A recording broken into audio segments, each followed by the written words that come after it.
How does a small band of nomadic warriors end up building one of the most powerful empires the world has ever seen? Well, the secret isn't just about conquest, it's about a deep, fundamental conflict right at the heart of their society. The raw, communal spirit of the tribe clashing with the cold, organizing logic of the state. And that struggle, well, that's the story we're diving into today. All right, let's break this down. On one hand, you've got the tribal chief, the race. Now, this guy is no king. He's more like the captain of the team, the first among equals. His power? It doesn't come from a crown. It comes from respect, from tradition, from upholding the community's unwritten rules, what they called tore. On the other side, you have the Melik, the sovereign, the emperor. His power isn't earned, it's enforced. It's backed by law, by armies, by a whole state apparatus. He doesn't lead his community, he rules his subjects. We're talking two completely different worlds. So, here's the million-dollar question we're tackling. How did a society built around that first among equals model completely transform into a massive top-down empire defined by the absolute power of one single ruler? This wasn't just a change, it was a revolution. To really get this, we've got to go back in time. We need to understand the world of the early Turks. And trust me, it looked nothing like the grand empire it would eventually become. It was a world held together by a powerful, almost invisible force. And that force has a name, thanks to the brilliant historian Ibn Khaldun. He called it Asabiya. Think of it as this incredibly powerful group solidarity. It's that all-for-one, one-for-all spirit, that deep sense of community and mutual aid. It's the social glue that allows a whole people to act as one, to expand, to fight, to thrive, all without a formal state telling them exactly what to do. And this Asabiya was the absolute lifeblood of three key groups out on the Ottoman frontier. You had the Turkmen tribes themselves, fiercely independent and doing their own thing. You had the Ahi guilds, which were basically self-governing brotherhoods of artisans and craftsmen. And then you had these amazing colonizing dervishes, holy men who would set up lodges in new territories that were part community center, part spiritual hub. And the one thing all three had in common? A deep, deep suspicion of any kind of centralized power. What's so fascinating is that this was a society that was not only functioning, but actively expanding, all without the things we think are absolutely essential for a state. They didn't have a huge bureaucracy, they didn't have a formal tax system. Their entire world was built on shared values and helping each other out. A completely different kind of social contract. But here's the catch. You can't build a massive empire on that kind of foundation. As the Ottoman territory started to grow, this fiercely independent anti-state spirit began to clash, and clash hard, with the practical needs of actually ruling a huge and diverse population.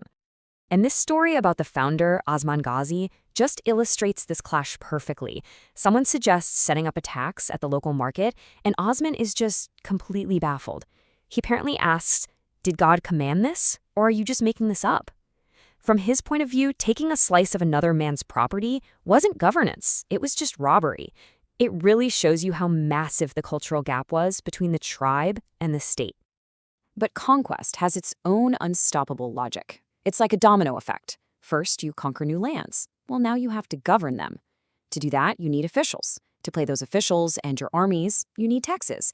And to manage all that money and paperwork, you need a professional class of administrators, the bureaucracy, which they called the kalamier. Every single step pulls you further and further away from that old communal world. This tension just couldn't last forever. Something had to give. So, over the 14th and 15th centuries, the Sultan's court began a slow, deliberate pushback.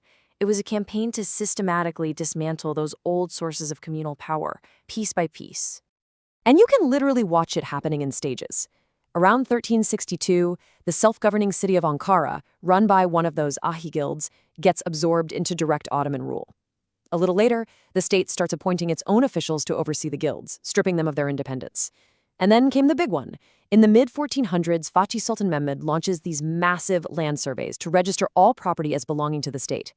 All those local lords? Overnight, they basically became tenants of the Sultan. So let's be really clear about what was going on. This wasn't just some political reshuffling. This was a fundamental class struggle. The goal was to break the old horizontal bonds of the community and replace them with vertical lines of authority, all leading directly up to one person, the Sultan. And this whole process, this transformation, reaches its dramatic conclusion under the reign of the man who would define the Ottoman state for centuries to come, Mehmed II, better known as the Conqueror. The fall of Constantinople in 1453, it's one of history's biggest turning points. But the real revolution wasn't the conquest itself. It was what Mehmed did afterward. He didn't just conquer the Byzantine Empire, he basically copied its homework. He looked at its centralized, bureaucratic, absolute model of government and said, yes, I'll have that. His primary tool for this revolution was his famous code of laws, the Kanunnama. Now, this wasn't just a set of rules. It was a blueprint for a whole new society. It was designed to erase every last trace of the old nomadic, egalitarian traditions and replace them with the unshakable, absolute authority of the state. And you can see this new world visualized right here in this chart of the Imperial Council. The Grand Vizier, the judges, the treasurers, who do they all answer to? The Sultan. The old world of the Reis, the first among equals, is completely dead and buried. This is a pyramid, and the Sultan is at the very top, all alone. And if you want to understand just how brutal the logic of this new state first order was, look no further than this infamous law. It made fratricide, killing your own brothers, an official state policy. The reason? To ensure the order of the world by preventing civil wars over who gets the throne. Just think about that.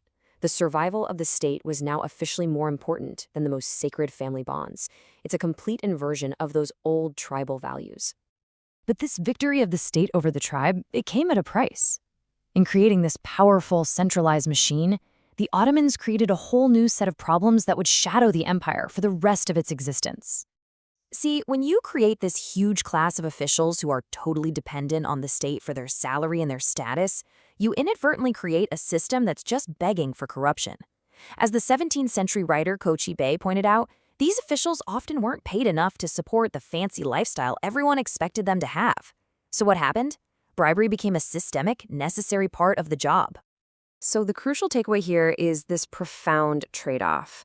The process of building a stable, powerful empire required destroying the very thing that gave the early Ottomans their dynamism and strength, that communal solidarity, that asabiya.